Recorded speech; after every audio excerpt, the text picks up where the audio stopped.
Harlequin Intrigue and Harper Audio present The Lost Girls of Johnson's Bayou by Jana DeLeon, performed by Blythe Renee. Chapter 1.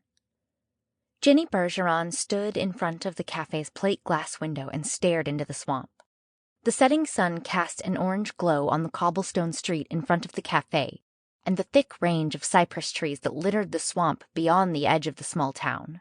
It was the same view she'd had every day for 16 years.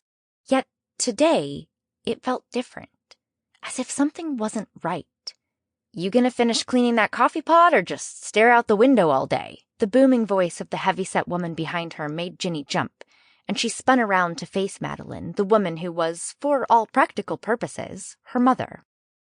"Sorry," Ginny said. "I guess I wandered there for a minute." Madeline gave her an understanding smile and glanced out the window.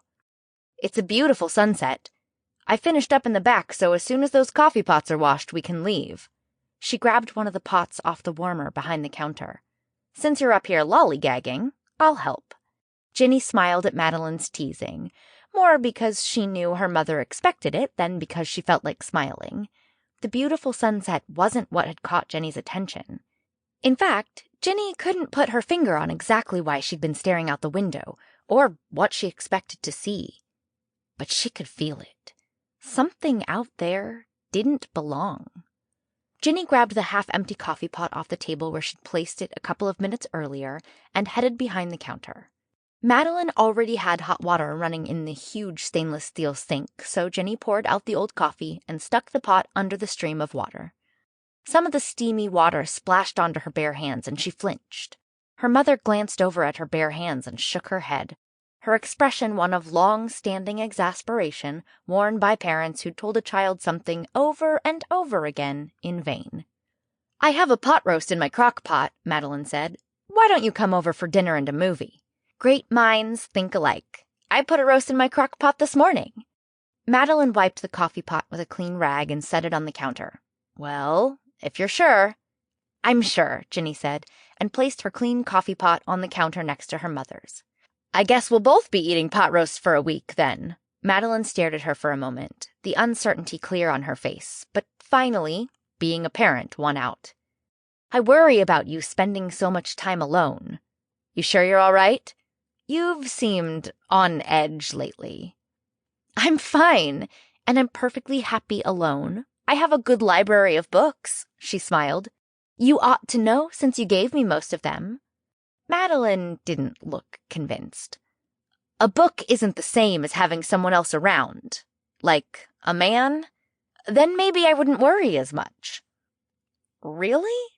I haven't noticed that being a problem for you. In fact, in my years with you, I've never known you to even date." Madeline waved a hand in dismissal. "That's not the point. I made my choices long ago, and I'm happy with them. I had my run at that hill in my earlier years, enough to know it wasn't for me. But you haven't so much as taken a step toward it." Ginny shook her head. "You know good and well that the only single men in Johnson's Bayou are under 10 or over 60. Which would you prefer I take up with? Ain't no one saying you got to remain here the rest of your life. That university in New Orleans wanted to give you a scholarship before. I bet you could get one again." "And do what?" "Leave. Leave all this behind and start a new life. A good life."